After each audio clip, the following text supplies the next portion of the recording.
The U.S. and Israel announced plans to dominate Iranian airspace. Key primaries shake up Senate and congressional races. And Elon Musk's X makes a move to police AI-generated fake news. I'm Georgia Howe with Daily Wire executive editor John Bickley. It's Wednesday, March 4th, and this is Evening Wire. A high-speed chase and shootout with Border Patrol led to a man's death in West Texas. Daily Wire immigration reporter Jenny Tare has more. The incident began at the Sierra Blanca checkpoint in a remote area in West Texas between El Paso and Van Horn. This is a developing story. Check the Daily Wire website and app for updates. Operation Epic Fury continues. Daily Wire's senior editor Cabot Phillips has the latest. War Secretary Pete Hegseth announced this morning that an American submarine had torpedoed an Iranian warship, sending it to the bottom of the Indian Ocean off the coast of Sri Lanka. This was the first time a U.S. sub had sunk an enemy ship with a torpedo since World War II. A U.S. Navy ship also intercepted a missile targeting an airbase in Turkey on Tuesday. Turkish authorities summoned the Iranian ambassador for answers about the apparent strike. Meanwhile, the State Department reports that 17,500 Americans have been safely returned from the Middle East. Secretary Hegseth also announced today that American and Israeli forces would pursue total dominance of Iranian airspace and completely destroy Iran's military capabilities. We have only just begun to hunt, dismantle, demoralize, destroy, and defeat their capabilities, just 4 days in. Starting last night and to be completed in a few days, in under a week, the two most powerful air forces in the world will have complete control of Iranian skies, uncontested airspace. Hegseth noted the nearly unlimited stockpile of precision bombs at the military's disposal, dismissing concerns about the munition supply running out if the conflict goes long. Meanwhile, Chairman of the Joint Chiefs of Staff, Dan Raisin Kane, noted the number of ballistic missiles fired by Iran has dropped by 86% since the initial strikes. The Pentagon has released the names of 4 Army Reserve soldiers killed in an Iranian attack in Kuwait over the weekend. Daily Wire Foreign Affairs reporter Cassie Akiva reports. According to the Pentagon, those fallen include 35-year-old Captain Cody A. Cork, 42-year-old Sergeant First Class Noah L. Tietjens, 39-year-old Sergeant First Class Nicole M. Amor, and 20-year-old Sergeant Declan J. Coady. All 4 soldiers were supporting Operation Epic Fury. The department is continuing to investigate the incident that occurred in Port Shuaiba, Kuwait, during an unmanned aircraft system attack. 2 other service members were also killed in the attack, but have yet to be identified publicly. White House Press Secretary Caroline Leavitt said President Trump will attend the dignified transfer of the soldiers' remains when they return home. Several key primaries were held yesterday that have already shaken up the midterms, especially in Texas. Daily Wire political reporter Cameron Arcand has the breakdown. State Senator James Tallarico defeated Congresswoman Jasmine Crockett in the Democratic Senate primary, winning 53% to 46%, with 83% of the vote in, and will advance to face the eventual Republican nominee in a race the Cook Political Report rates as likely Republican. On the GOP side, Attorney General Ken Paxton and Senator John Cornyn failed to clear the 50% threshold, sending their Senate contest to a May 26 runoff after Cornyn led with about 43% to Paxton's 40%, while Congressman Wesley Hunt trailed in third. In another major upset, 4-term Congressman Dan Crenshaw lost his Republican primary in Texas's 2nd congressional district to State Representative Steve Toth, who won 56% to 40.5%, with 94% of the vote counted, marking one of the most significant incumbent defeats of the cycle and underscoring continued shifts within the Texas GOP. As a side note, Texas District 21 selected World Series champ Mark Teixeira, former Major League first baseman. 3 police officers who stopped the mass shooting in Austin over the weekend are expected to face a grand jury. Daily Wire senior editor Joel Needler has the details. Injaga John was the lone suspect in the shooting that took place outside of a bar in Austin, Texas, early Sunday morning. And although he was wearing a sweatshirt that read "Property of Allah," his exact motives are not yet known. John killed 3 people and wounded 13 others with what police described as an assault rifle before officers shot and killed him, stopping the rampage. The grand jury review is mandatory for officer-involved shootings, thanks to a George Floyd-era policy the Austin District Attorney implemented in 2021. The officer's legal counsel criticized the secretive Texas grand jury process, arguing that prosecutors control the evidence presented and are not required to show exculpatory material. Austin Police Association Detective Christopher Irwin told the New York Post that the district attorney routinely brings such cases before a grand jury to determine whether charges are warranted, and said that at this time, no charges are pending. O'Connell declined to release the officers' names, citing safety concerns as authorities continue investigating the gunman and any potential ties to terrorism.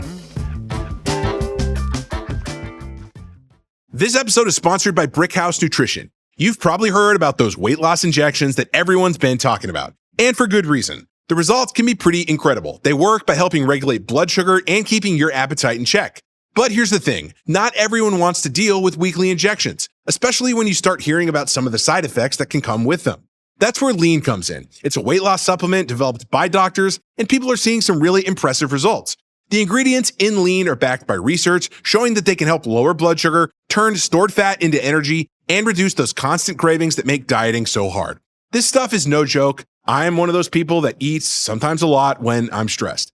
But once Lean came into the picture, I was able to rein in my cravings. Let's get you started with 20% off and free rush shipping so you can add Lean to your healthy diet and exercise plan. Visit takelean.com and enter WIRE for your discount. That's promo code WIRE at takelean.com today.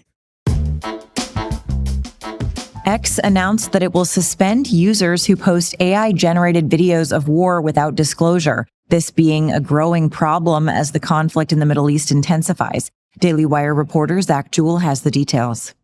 The Elon Musk-owned social media platform announced on Tuesday that posting AI-generated content depicting war without a disclosure will result in a revenue ban for 90 days, with a second violation resulting in a permanent ban from the program.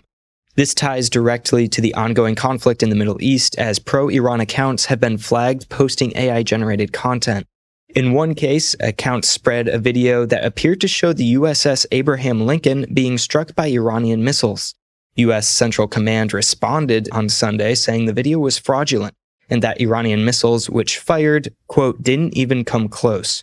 Nikita Beer, the head of product at X, said, quote, during times of war, it is critical that people have access to authentic information on the ground. With today's AI technologies, it is trivial to create content that can mislead people. OpenAI and CEO Sam Altman are under fire for agreeing to allow the Pentagon to use ChatGPT for classified work. After initial blowback, OpenAI revised its agreement to forbid the War Department from using its tech for domestic surveillance.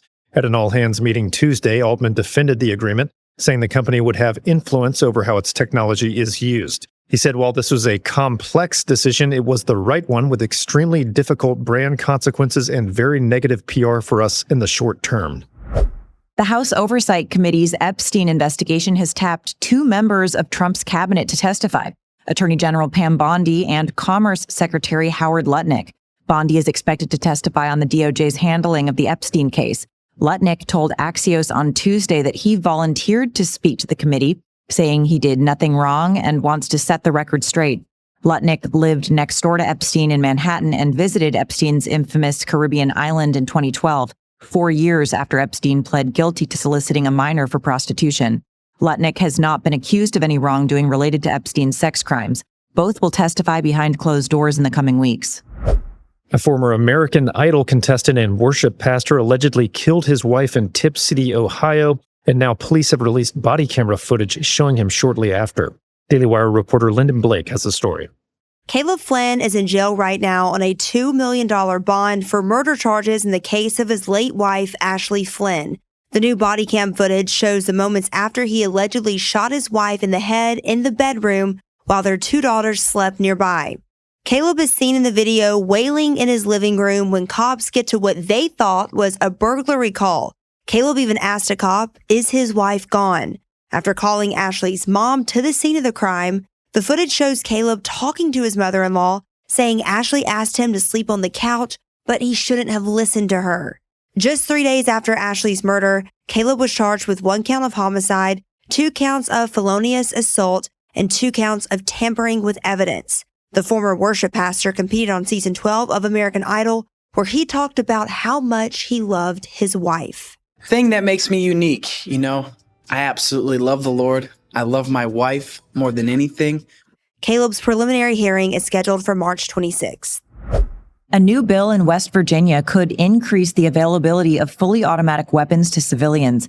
We spoke with veteran and former firearms instructor Justice Spuler for the details. As a quick note, fully automatic firearms, or machine guns, fire continuously as long as the trigger is held, stopping only when released or when ammunition runs out.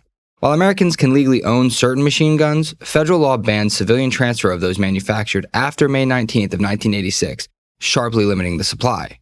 The proposed West Virginia bill would create a state agency to transfer state-owned machine guns, including those made after 1986, to qualified residents. Buyers would still have to pass the federal background check required for machine gun ownership, but if passed, the bill could test some arguably vague language in federal firearm law. Some state Democrats have voiced opposition to the bill, leaving its fate to lawmakers and potentially the courts.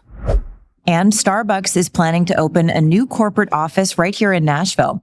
The company said that while their headquarters will still be in Seattle, they're seeking to expand their business into the Southeast, including relocating positions.